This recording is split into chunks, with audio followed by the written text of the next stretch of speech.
Hey, what's up, guys? I hope you guys are having a good day. I'm Dr. Boyce Watkins from Your Black World and the Black Business School. I'm not going to be here for too long. I wanted to hop in and talk to you guys on Instagram and also on my YouTube channel. My YouTube channel is drboycetv.com. So feel free to go check that out. My Instagram is The Real Boyce Watkins. Now, here's what I want to kind of talk about really quick. I'm not going to be on here for too long, but I kind of want to talk for a second about somebody I don't talk much about, but she's out there and you know she exists. Her name is Candace Owens. Now, Candace Owens is a pretty strong advocate for Black people in the Republican Party. She's, buddies with Donald Trump and kind of runs with the Republicans and things like that.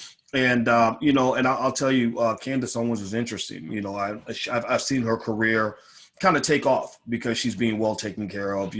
She's getting paid well to represent the interests of the party. And I'm not going to be mad at that one way or the other, but here's what I'm going to kind of break down for you. And by the way, I see you saying Chicago loves you. Thank you very much. Hey, Dr. Irene. Hey, everybody. So don't think I'm being rude by not greeting you. I just want to make sure I'm quick on this because I have to get back to work. But here's what I want to kind of break down. So Candace is doing this thing called blexit. She's holding a rally to get Black people to leave the Democratic Party.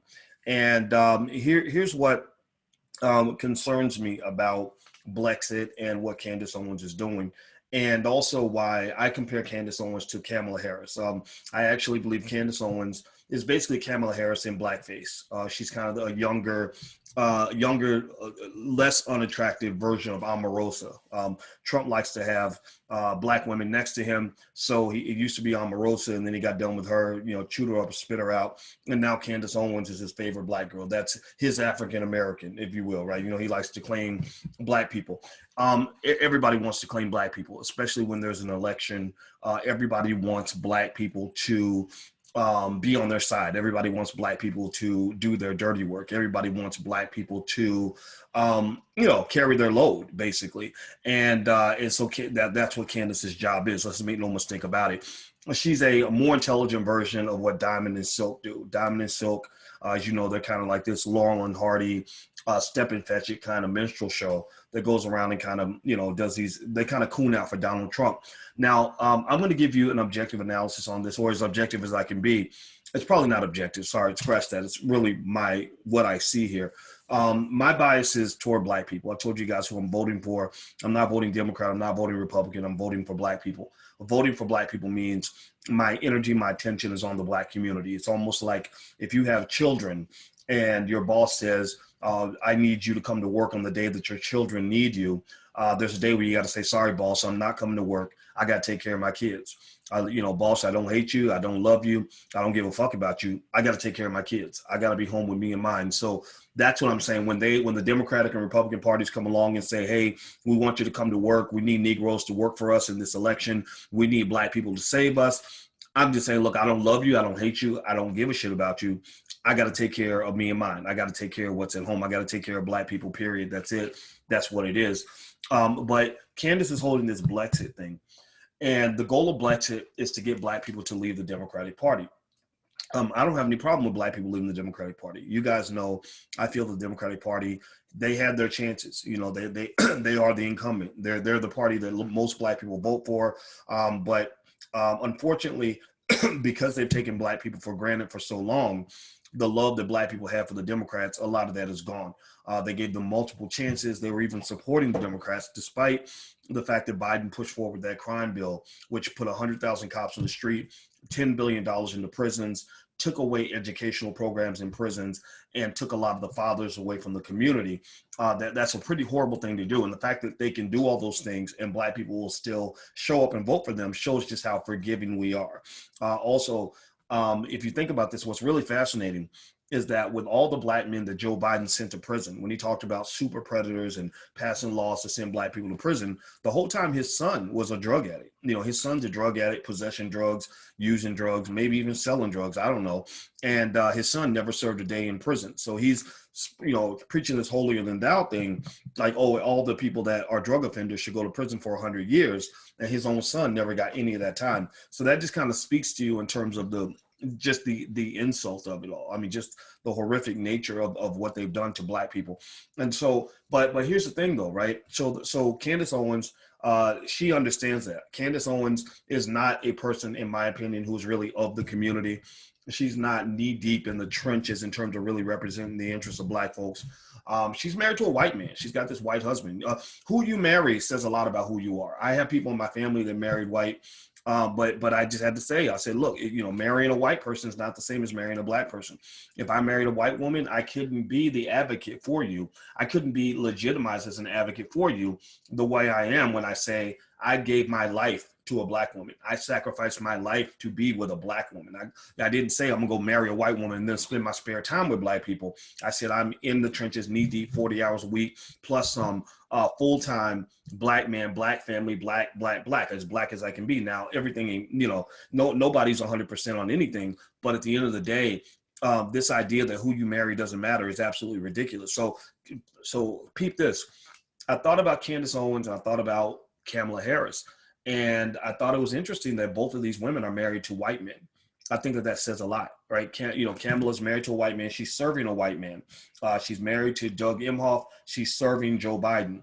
No Black man really in that circle, calling any of the shots, participating in any of the key decisions, none of that. And she's got that history, that track record of incarcerating Black men. Go to the other side of the fence. You got Candace Owens, married to a white man, serving another white man, right? This is all plantation politics. Married to a white man, serving another white man. No Black man in that space. No Black man really making key decisions. No Black man really advocating for Black people, Black family, and Black communities. When Candace talks about the destruction of the Black family, first of all, she's not talking about her own family. She's talking about a Daniel Cameron type situation, right? She's not talking about an African-American family. She's talking about other people. And I don't think she's talking about these things out of legitimate concern for the Black community. She's bringing these things up because she's very good at nitpicking away at the things that already piss you off. You see, the key idea with elections is that the goal is to harness Black people, control those Black people, and control them by triggering Black people. So what you do is you say, okay, Black people are kind of the abused kid.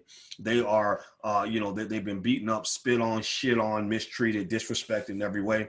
So what I'm going to do is make a list of all the things that people have done to disrespect Black people. And I'm going to keep bringing those things up so that you'll stop supporting them and maybe you'll come to me, right? It's really kind of very similar to how two pimps might argue over a hoe. Like two pimps might argue, neither one of the pimps really likes the girl, but they know that she's been abused. She's got low self-esteem. They know that she's struggling economically. And they know that if you got a fast tongue and you talk the real game, she's gonna go to the guy that's playing with her head the most, and like, oh, daddy, you said you love me, daddy, right? Oh, you gonna buy me a fur coat, daddy? Oh, you right? And they know that she's broken. Like they're taking advantage of a broken woman. You are a broken community. You are an abused community. You are a disrespected community. You are a traumatized, hurt community. So everybody's playing with you by dangling hope over your head, no different from the way a pimp dangles hope over the head of a hooker, right? He dangles love. He dangles false everything in order to get her attention. And her self-esteem isn't really there. So she feels like she has to choose a pimp. She's trying to figure out which pimp she's going to run with, right? And the person that really loves her would be somebody who says, you really don't need a pimp. You really, no matter what you do with your life, you really don't need to pick him or him. You do have a whole universe of possibilities that you can choose that goes beyond pimp one and pimp two. So when I see the Republican Party, I see pimping. When I see the Democratic Party, I see pimping. That's what they do. Candace Owens, married to a white man, serving another white man. Kamala Harris, married to a white man, serving another white man. Daniel Cameron, married to a white woman, serving a white man, right? This all comes back to white supremacy. At the end of the day, the white man is in the back pulling the puppet strings. At the end of the day, this is their show. This is their game. These are white people's problems. These are white people's conversations, but we get overly engaged in it because we attach a lot of our identity and our self-worth to being connected to whiteness. Like when we're involved with what white people are doing, it makes us feel important. It makes us feel like grown-ups. It makes us feel like we are real Americans. It makes us feel integrated, right? Because we spent, dozens, just decades chasing integration. Many of us are, we just want to be included in the game. Look, I don't care if you're using me, like think about a little kid who just wants to play. And he's like, I'll give you my ball and I'll give you my lunch money and you can use me, like we're going to play cops and robbers and everybody's going to beat me up. And these are my friends, right? But they're really using you. And because you just want to be in the game, right? You just want to play. You just want to have somebody to play with. So basically with Candace Owens, and her blexit movement, there's nothing there that's authentic to me. And let me tell you why. It's not because she isn't making a good point. It's not because she's not correct that the Democrats have really screwed over Black people. That's 100% true. And also just remember, I don't care who wins this election. I truly don't care. Right. So if you come and tell me like, well, we can't live with another 4 years of Trump, motherfucker, I have lived with 4 years of Trump. I lived with 8 years of Obama. I lived with 8 years of Bush. We're going to survive. Black people will not die with another 4 years of Trump. So stop that. Stop that. Oh, this is life or death. Michelle Obama said that this is life or death. No, I'm sorry, Mrs. Obama. With all due respect, I love Michelle Obama. I almost lost my job at Syracuse University over Michelle Obama. I kid you not. When Bill O'Reilly made a joke about lynching her, I got into a big fight with Bill O'Reilly on national TV, and I almost lost my job over that. Fox News tried to get me fired because I was defending this Black woman. So I love and respect Michelle Obama, but you can't be coming in here with that bullshit. Like this is not life or death. Stop that. Stop playing with Black people's heads. Stop trying to trigger the traumatized. They are triggering the traumatized because Black people really do die. We really do have life or death situations. Life or death is all the little kids that were shot up in the neighborhood a couple blocks from you and Barack's house in Chicago. I live a block and a half away from the Obamas. Those kids were getting shot up every single weekend. They never said a word. If you want to know life or death, Mrs. Obama, that's life or death. That shit, you not intervening in your city when young people are being murdered in droves, that's life or death. That's just to make sure we're clear. So a Trump presidency is not life or death. We survived the first 4 years. We can survive another 4 years. Maybe he's going to build a wall. Maybe he's going to get into another argument with LeBron. Maybe he's going to, say something bad about the Arabs or the Mexicans. I don't give a fuck. That has nothing to do with me, and my life is the same. I'm just telling you, it's just true. What's life or death? Life or death might be all the other things. It might be Joe Biden's crime bill and the fact that Joe Biden wanted to incarcerate 100,000 people, mostly Black. That's life or death, because I do know people that have died in prison. I do know people being raped in prison on a daily basis and who are incarcerated under the Joe Biden crime bill. So that's life or death. Right? Like, let's just keep it 100. Like, what's life or death versus what's just, political theater? Like, life or death is maybe, all the young people that are trying to commit suicide now because they've unnecessarily extended the lockdown to keep people in fear so they can get Trump out of office. That's life or death. Right. So let's just, be clear. Right. So let's stop trying to traumatize or stop trying to re-traumatize the traumatized. Right. Like, Black people have been traumatized like a motherfucker. People are trying to trigger us. They love to scare you. And they overuse terms like life or death. There's nothing about this election that is life or death. Nothing. Now, if you don't like Trump, then fine, go vote for the other party. Get him out of office. Do what you got to do. But there's nothing about this election that's life or death. That's just honest to God truth. So when you go back to Candace Owens, let's talk about Candace. Candace, her points are pretty eloquently made. They're not incorrect. She's 100% correct. The Democratic Party has had a tremendous amount of power. They have wasted that power. Most of the most dangerous cities in America are run by Democrats, and a lot of them are majority Black. The cities where Black people are dying, where kids are not being educated, where there are no economic opportunities, those are majority Black cities that are run by Democrats. So let's just keep it 100. That's what she's 100% right about that. But here's your big problem. Your boss, Donald Trump, all he's done is a lot of this. He's done a lot of talking. And I think at the end of the day, I think that if we want to walk away from this conversation with something that we can agree on, what I hope we can agree on is that if you really, truly are advocating for Black people, then cut the damn check. Like, if you're really advocating for the Black community to elevate and lift itself, cut the check. Hashtag cut the check. Everybody use that hashtag, cut the check. Don't tell me how much you love me. Cut the check. Don't tell me, I appreciate the fact you're going to protect us from police killings and stuff like that, or you claim you will, even though Kamala Harris and Joe Biden have a long history of supporting police in an extensive way. So I don't know how they're going to pull that off, but whatever. Do you tell me all that? Fine, but cut the check. I know you want to tell me that, that we're finally speaking about the issues that the Democrats ignored. That's fine, but cut the check. Because at the end of the day, what's going on is people are feeding you words. It's just rhetoric. That's all it is. When Trump mentions Black people and what Black people have gone through, I do appreciate that, right? I think there's potential there. I'm going to keep it 100 and keep it honest with you. When I've had conversations with Kanye and Ice Cube and others about the Democrat response to what Black people are asking for versus the Republicans, it is actually the Republicans who are responding more. The Republicans are the ones who took the time to go read Powernomics and look at an action plan for empowering Black America. But when I heard that, I said, that's really great, but they need to cut the damn check. Cut the check. Cut the check. Show me, cut the check. Don't tell me what you're going to do. Cut the damn check. And so when Candace Owens comes in saying, vote for my boss, Mr. Trump, Master Trump is the better, everybody come vote for Trump. I'm not opposed to you saying that. I just need to know where Trump has cut the check. I need to know where your party has cut the check. Cut the check, cut the check, cut the check. And if you pay attention also, nobody has used the word reparations anytime in this campaign that I can recall. None of these people are using the word reparations. They are under strict orders. Both Kamala Harris, Candace Owens, and everybody in between, they all appear to be under strict orders to not use the word reparations.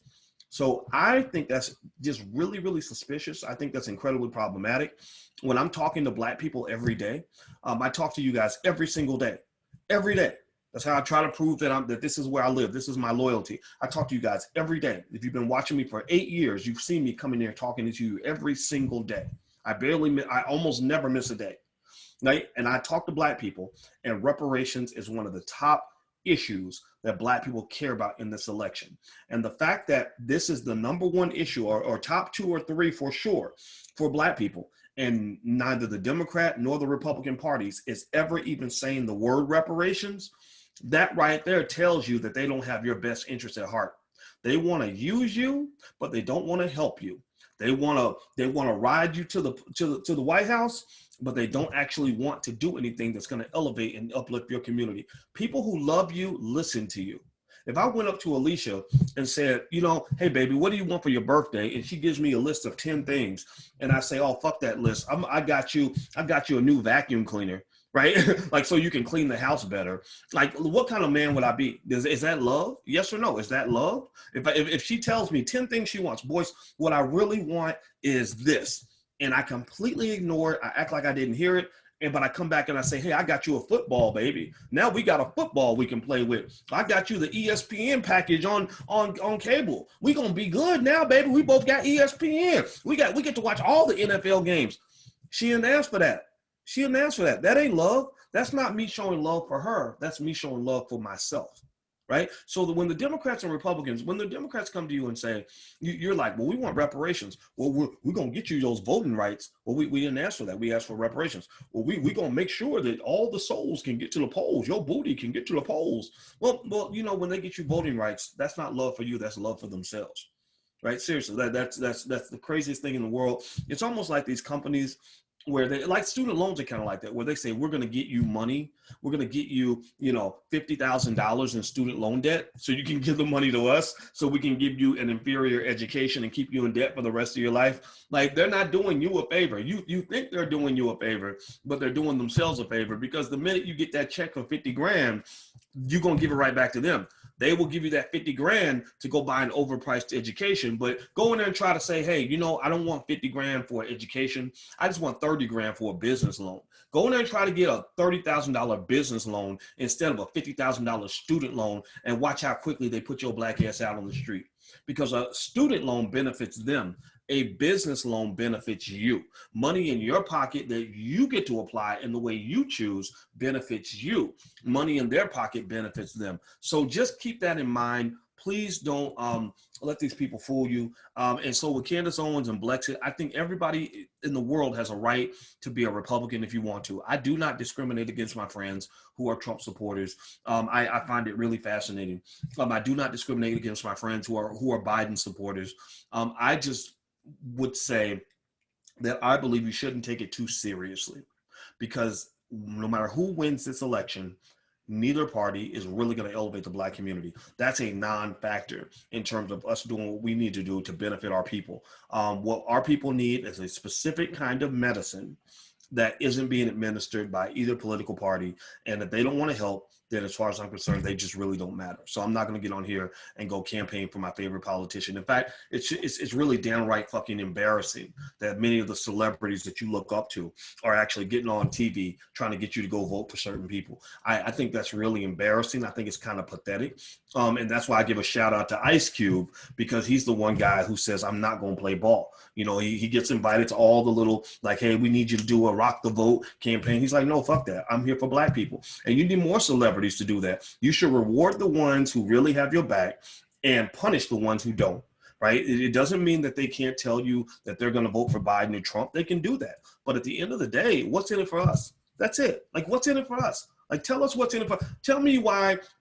Give me at least one reason why I shouldn't feel like you're just manipulating me so that you can help your white boss. At the end of the day, most of the time in the United States, in the background, the Wizard of Oz is a white man. You know, again, Candace Owens, married to a white man, serving another white man. Kamala Harris, married to a white man, serving another white man. Daniel Cameron, married to a white woman, serving another white man. Your favorite celebrity, serving some white person who paid BET to get some celebrities to get on TV and get Black people to vote. They're delivering you to the polls no different from the way a farmer delivers fucking KFC chickens to the goddamn factory. Like, literally, that's what they're doing. They're delivering you to the polls. They have gotten a mandate. The Angela Rye's and the Van Joneses, and no disrespect to these people. I don't dislike them, but it's true, right? Talking heads on the Joy Reids, the Roland Martins even. No, and I hate that. I hate even having to say that, but they're all given mandates that say, we need you to deliver Black people. And I don't have a problem with them doing their job. I guess that's what it is. If you fall for that stuff, then go for it. But what I'm saying is, there's nothing wrong with them delivering you to the polls. You just need to make sure that you're getting something out of the deal. That's it. Like, that's it. There's nothing wrong. Nobody's saying don't vote. It's not anti-voting. It's anti-voting for nothing. Like, if somebody just says go vote and they give you no explanation why, they give you no clear list of policy reasons why, all they say is, well, we got to get Trump out of office, and that's all they can say to you, that's insulting to your intelligence. And it tells you everything you need to know, right? The idea that they really think they can just give an order and Black people will follow it because I liked your last album is about the most ridiculous, most insulting bullshit that I've ever seen in my life.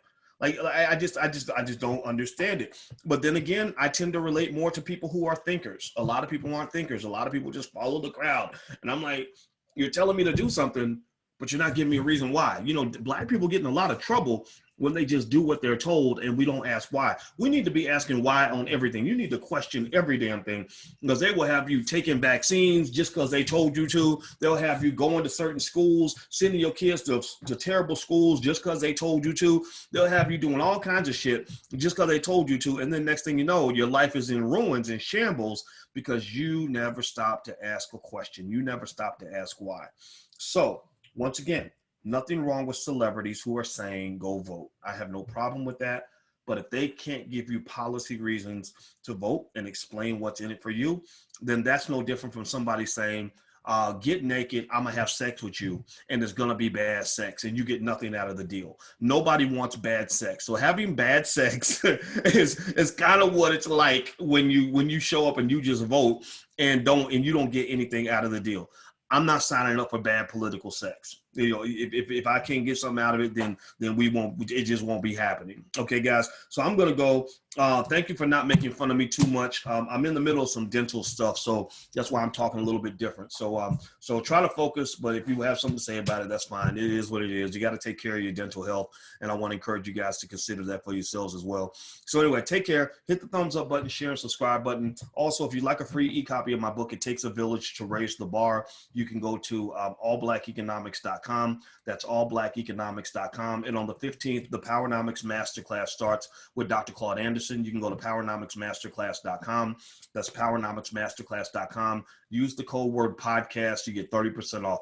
So Dr. Anderson and I are going to go through 8 chapters of Powernomics. You can get a certificate when you're done. And I'll also do office hours. So it'll be better than any college class you've ever taken. And it'll also teach you something that you can't even learn in HBCUs, which is how to empower the Black community. We're not here to teach you how to empower the white community by working for white people and serving white people and doing what white people tell you. We're here to tell you how to take control, how to have power. You know, that's what it is. So that's what we're all about. That's what we believe in. And that's what we believe is the specific remedy that Black people need. Black people need a power play. What is your power play? Who are your game changers? Who are your playmakers in your community? You know, your children. Are your children playmakers, or do they just take whatever the defense gives them? It's like sports. You know, a passive athlete, Jimmy Butler just found a way to beat the Lakers in Game 5 of the NBA championship. He didn't do that by being passive. One of the things they said is that Jimmy cannot be passive if the Heat are going to win this game. He had to be very active. He had to make his own plays, create his own offense. Well, I think that's a perfect analogy for life. In life, the Black man and the Black woman must be playmakers. We have to go in and create our own opportunities, create our own offense. If you sit back passively and politely doing what you're told, waiting for somebody to hand you an opportunity, you're never going to win in this game. You can't win in a white man's world if you're doing what the white man tells you. You won't win that way. So Powernomics is great because Powernomics is rude as fuck. Powernomics is aggressive. Powernomics says you're not driving this bus anymore. We're going to drive the bus. We're going to own the bus. We're going to build the bus, and we're going to take the bus wherever we want it to go. So that's why I love Dr. Anderson. That's what I believe in. That's what I believe is the solution for Black people. And that's what I'm thinking about in this election. I'm really not thinking about what Donald Trump or what Joe Biden is going to do next. They've been around for 100 years. They've shown you a comprehensive track record of who they are and what they represent. And not one time in the lives of either of these men have I ever seen them really go to bat for Black people. Not once. Right. And they're not going to change. And at the end of the day, really, should they? I mean, would you go out and go to bat for Donald Trump? Would you go out and go to bat for Joe Biden? Like, seriously, some Black people will. Some Black people will die for Joe Biden. They'll die for Donald Trump. I'm not in that category. I don't hate these guys at all. I understand, okay, as men, you represent your people. You take care of you and yours. Joe Biden's son was a crackhead. He made sure his sons were protected from the prison system that he helped invent, right? Part of me knows that that's a double standard. Part of me is annoyed by it, but part of me gets it. A lot of you wouldn't want your son to go to prison, right? So Joe Biden used his power to take care of his own people. Same thing is true with Donald Trump. Donald Trump's kids all make about $50 million a year or more. All of his children are multi-millionaires. So whatever kind of a bastard he is, I relate to him in one important way. He takes care of his. So at the end of the day, my goal is to take care of mine, right? That means in this community, if it ain't Black first, then I'm not participating. I have no interest in it. So let's be Black first. Hashtag be one in the chat. If you agree with me, I hope that you understand where I'm coming from. Thank you guys for listening. I got to get back to work. And once again, it's powernomicsmasterclass.com. Use the code word podcast if you want to get 30% off. Feel free to join us. You guys will love it. So anyway, I'm out of here. Hit the thumbs up button, share, and subscribe button if you're watching online. I will see you guys soon. Take care. Peace.